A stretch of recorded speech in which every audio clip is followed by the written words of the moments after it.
79세의 나이에 한국의 노장 여배우 선우용녀가 마침내 그녀의 남편인 김세명이 그녀의 인생에서 가장 큰 사랑이었다고 인정했습니다. 2024년 한 TV쇼에서 드물게 진행된 인터뷰에서 공유된 이 고백은 수백만 명의 시청자에게 감동을 준 순간이었습니다. 그녀는 눈물을 글썽이며 인생이 빛나는 역할과 자랑스러운 성공으로 가득 차 있었지만 그녀의 마음은 항상 가장 어려운 시절에도 그녀와 함께했던 김세명에게 있었다고 말했습니다. 1945년 9월 20일 서울 이태원에서 태어난 선우용녀 본명 정용래는 열정으로 가득 찬 한평생을 살았지만 동시에 깊은 슬픔으로 가득 찬 한평생을 살았습니다.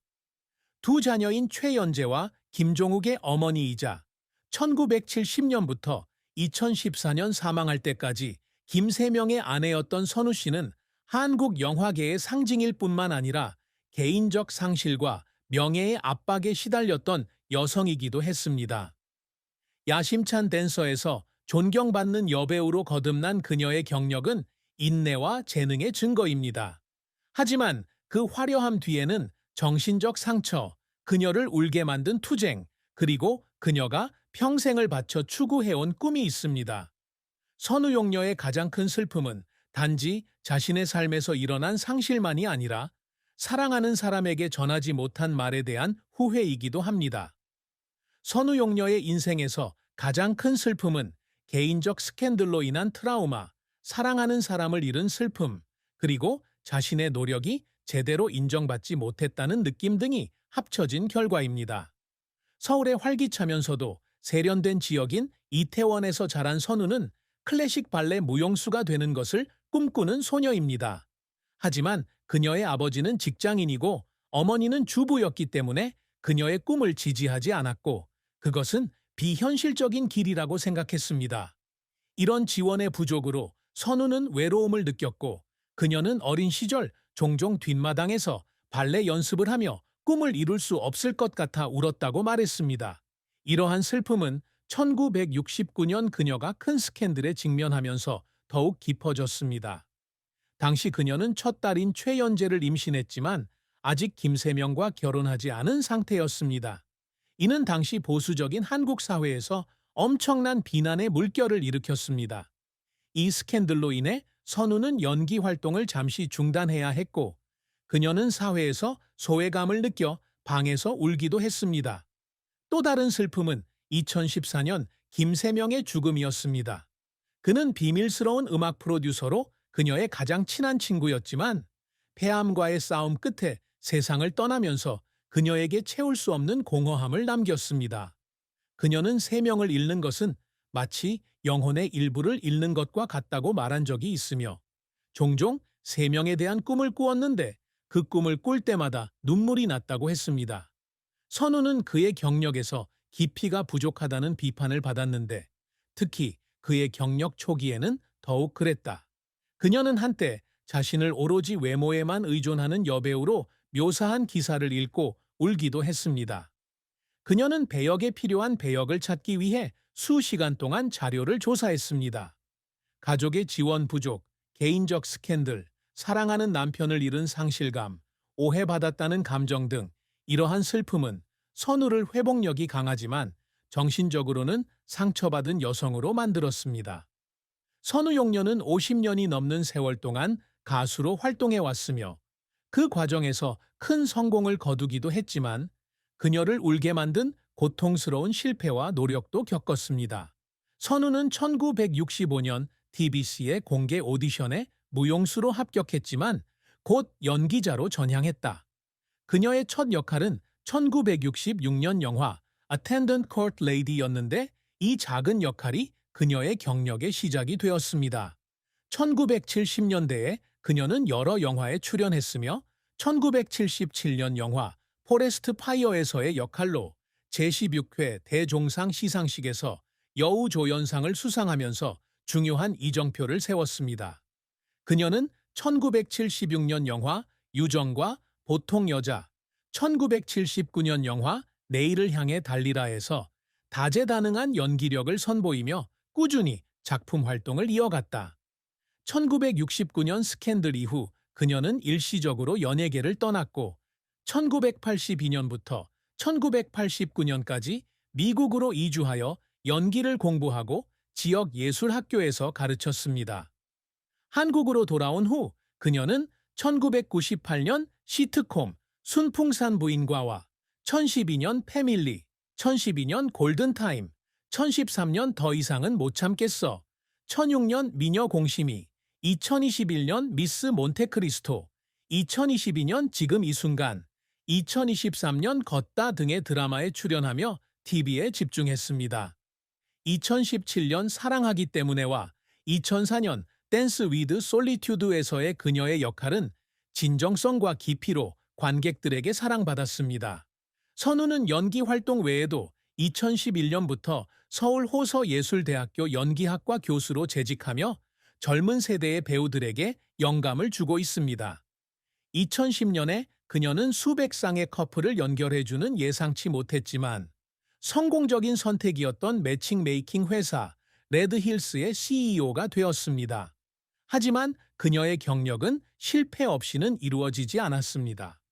1990년대 TV 프로젝트 등 그녀의 몇몇 영화는 관객들에게 좋은 평가를 받지 못했으며 그녀는 지나치게 전통적인 연기 스타일로 비판을 받았다.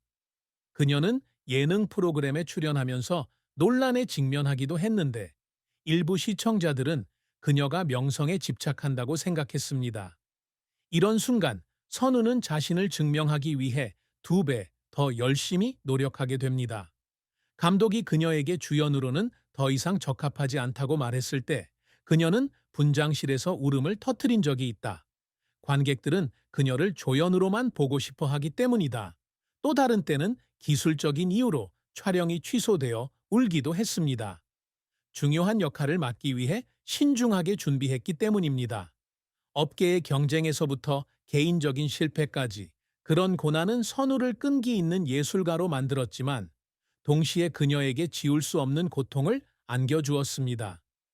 선우 용녀가 항상 갈망하는 성취는 단순히 명예나 돈만이 아니라 재능의 인정, 문화적 영향력, 그리고 다른 사람들에게 영감을 주는 능력입니다. 선우는 어린 시절부터 외모뿐만 아니라 연기력으로도 존경받는 배우가 되는 것을 꿈꿨다. 그녀는 완벽한 연기를 위해 수시간 동안 연습하고 연기 수업을 듣고 역할에 대해 연구했습니다. 그녀의 가장 큰 업적은 1977년 그랜드벨상에서 여우조연상을 수상한 것이었는데 그녀는 이를 자신의 영화 경력의 정점으로 여겼다. 그녀는 또한 2016년 드라마 미녀 공심이에서 맡은 역할을 자랑스럽게 여겼는데 이 드라마는 그녀가 젊은 청중의 마음을 사로잡는 데 도움이 되었습니다. 그녀는 교수로서 서울 호서예술대학교에서 수백 명의 배우를 양성했으며 그녀의 학생 중 많은 수가 스타가 되었는데 그녀는 이를 귀중한 유산으로 여깁니다. 레드힐스의 COEO가 된 것도 큰 업적입니다. 그녀는 대담한 아이디어를 성공적인 사업으로 전환하여 많은 사람이 사랑을 찾도록 도왔습니다. 선우 역시 독립적인 여성으로 인정받기를 갈망한다. 1969년 스캔들 이후 그녀는 자신의 경력과 명성을 재건하기로 결심했고 미국에서 7년 만에 힘차게 복귀한 것은 그녀의 인내심을 증명하는 것입니다.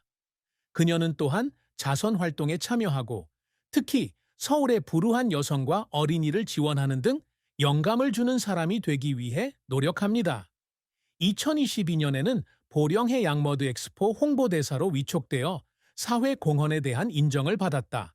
그녀가 추구한 또 다른 업적은 예술적 자유였습니다. 그녀는 엄청난 기회를 놓쳤음에도 불구하고 자신의 가치관과 맞지 않는 많은 역할을 거절했습니다. 그녀는 자신의 열정을 살아낸 예술가로 기억되기를 원했고, 그녀는 자신의 경력과 개인 생활을 관리하는 방식을 통해 그것을 달성했습니다. 이러한 노력은 때로는 지칠 수도 있지만 그녀의 끈기 있는 정신을 증명하는 것입니다. 선우용녀의 사랑과 결혼은 아름다우면서도 도전적인 이야기로 사랑은 기쁨을 가져다 주지만 깊은 슬픔도 함께 온다.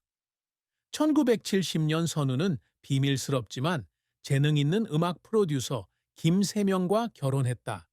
두 사람은 1968년 TBC 행사에서 만났는데 당시 선우는 혼호의 임신 스캔들로 어려움을 겪고 있었습니다. 세명은 그녀의 온화함과 이해심으로 든든한 지지자가 되었고 두 사람은 교제 2년 만에 결혼을 하게 되었습니다.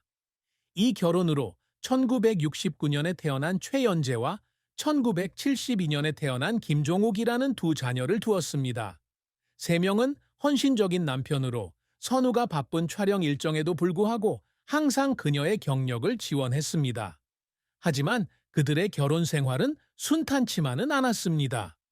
1969년 스캔들은 두 사람의 관계에 상처를 남겼는데 세 명의 가족은 처음에는 선우를 못마땅하게 여겼기 때문이다.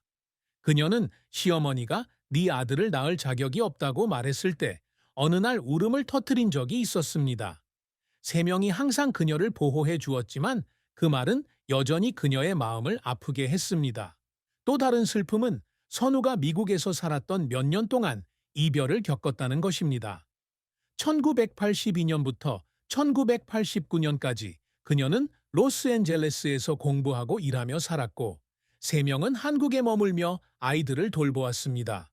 이러한 거리 때문에 두 사람은 자주 다투었고 선우는 한때 이혼까지 생각하기도 했지만 두 사람의 사랑은 시련을 극복했습니다. 선우의 가장 큰 슬픔은 2014년 세 명의 죽음이었습니다. 세 명이 폐암 진단을 받은 후 선우는 대부분의 프로젝트를 중단하고 그와 함께 있었지만 그녀는 병이 사랑하는 사람을 앗아가는 것을 막을 수 없었습니다. 그녀는 세 명이 마지막 숨을 거두었을 때 가슴이 찢어지는 듯한 고통을 느꼈고 그를 얼마나 깊이 사랑하는지 충분히 말하지 않은 것을 후회했다고 말한 적이 있습니다. 79세의 나이에 세 명이 자신의 인생의 사랑이라고 고백한 선우는 세 명이 남긴 마지막 셔츠를 옷장에 간직하고 있다고 하며 그의 존재를 느끼고 싶어 한다고 말했다. 그녀의 사랑과 결혼 생활에 대한 슬픔, 특히 세 명을 잃은 슬픔은 그녀의 정체성과 분리할 수 없는 부분이지만 그녀가 더 강하게 살아갈 수 있는 동기가 되기도 합니다. 선우 용녀의 인생은 명예의 영광과 슬픔과 시련의 그림자가 뒤섞인 복잡한 그림이다. 7.